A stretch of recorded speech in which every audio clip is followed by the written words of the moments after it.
you better get your ass up and stop thinking you're alone. You are not alone. Get your ass up and stop thinking you're alone.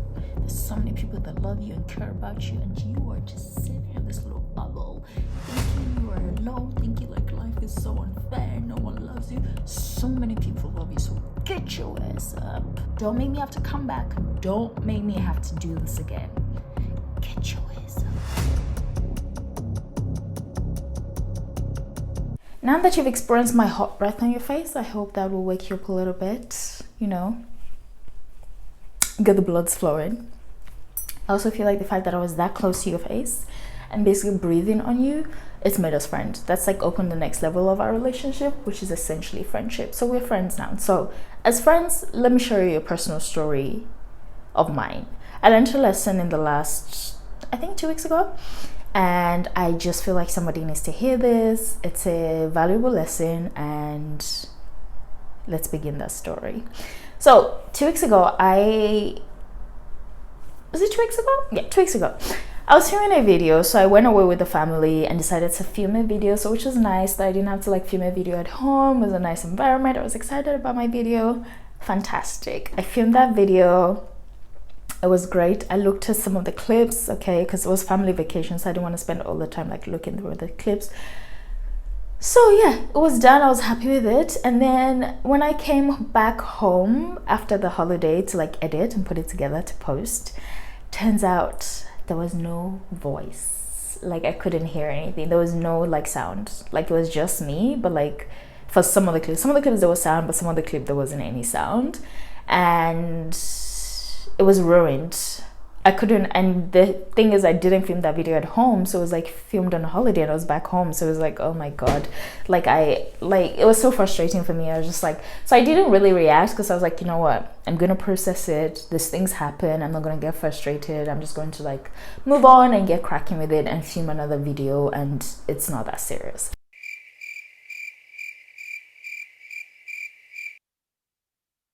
So a few days later, I decided to film another video, a completely different video, because I wasn't ready to deal with that one, because I'm oh, it took a lot from me. It's not working. Let me just do something completely different. So I filmed a second video 3 days or 4 days after. I posted a video about Westman Atelier products, which I will link up here. You should go watch it because that took a lot from me. So if you've seen the video, if you do watch that video, it's essentially me doing full face makeup while reviewing those products. So when I filmed that video, I was doing my face, I was doing my makeup while reviewing the products, which is essentially the video I posted. Did my makeup, did the review, look back at some clips, cute. After the video, I realized that the camera was facing the other way and wasn't recording me the whole time.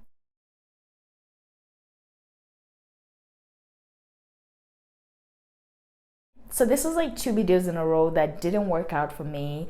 And as soon as I saw that video, that the second video that I made, that turned out to be a disaster, completely cannot use it because it was just my voice. There was nothing showing. It was literally showing the other side of the room. I broke down. I started crying. I was just this is insane. 2 videos in a row. I get it if one happens in 1 month and then the next one happens 3 months down the line. I'm okay, cool. But it's 2 back-to-back videos. I was so frustrated. I started crying. I broke down. I was I'm not doing this again. Why am I doing this? Who's even watching this? I get silly views, and I was starting to spiral. So I literally, as soon as I started crying, I dropped everything with my makeup on, jumped in bed and started sobbing. And I know some people will be why are you crying? It's not that serious. But I mean, just to briefly say, if you ever spend time doing something or creating something and it doesn't work, sometimes it doesn't work and you're cool, we move on. But if it's if it feels it's constant, a part of you would feel frustrated, and that's what happened to me. It's not the end of the world, I know, obviously not, but I was still feeling frustrated about the video and it, the videos I made and them not working.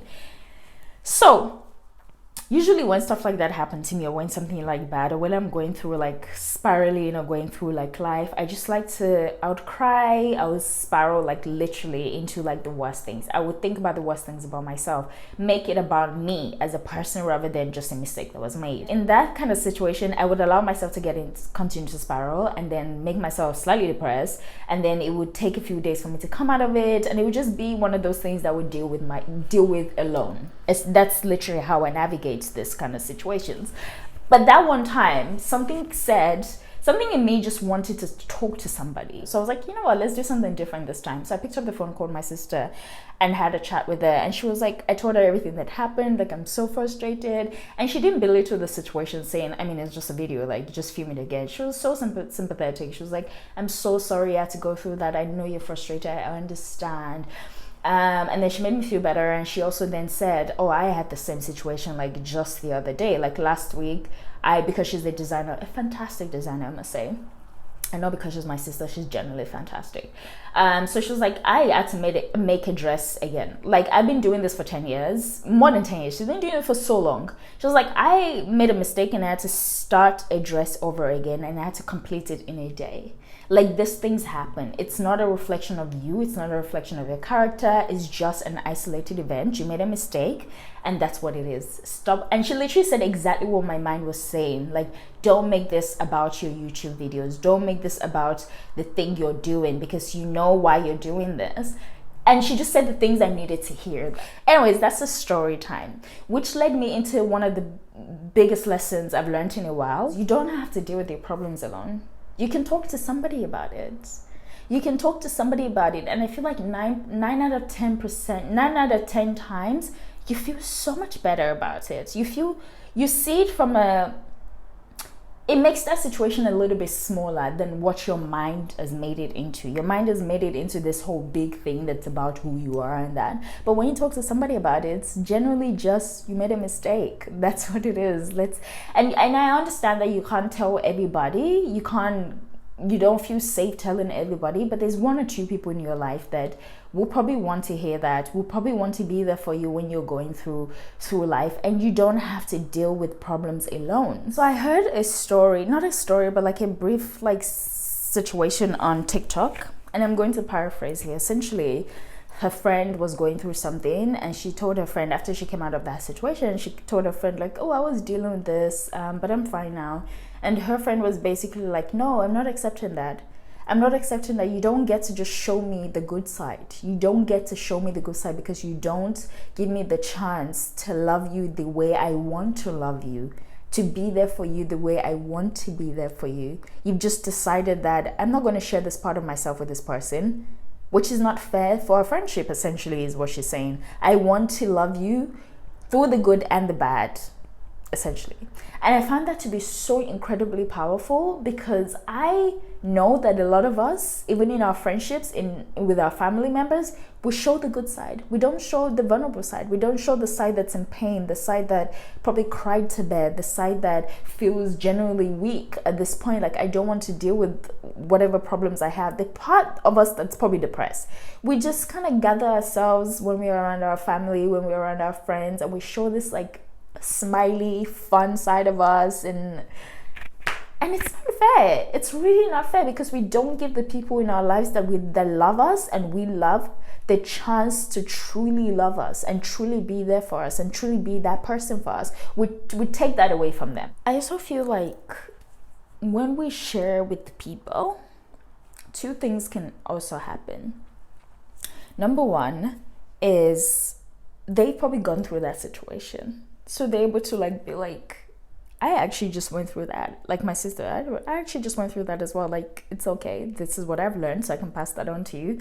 So you realize that not only are you not alone in like just life and dealing with problems, you are also not alone in that situation. Somebody has been through it already. Somebody has gone through it already. So you don't have to make it about you and like how you're not capable, because actually maybe that person that you have spoken to just said, oh, I also made that mistake like 2 weeks ago or like a month ago. It's okay. It makes the situation a lot smaller. Another thing that can happen is when we learn to be vulnerable and tell people and show people that side of us, it gives them the chance for them to show that side of them back to us.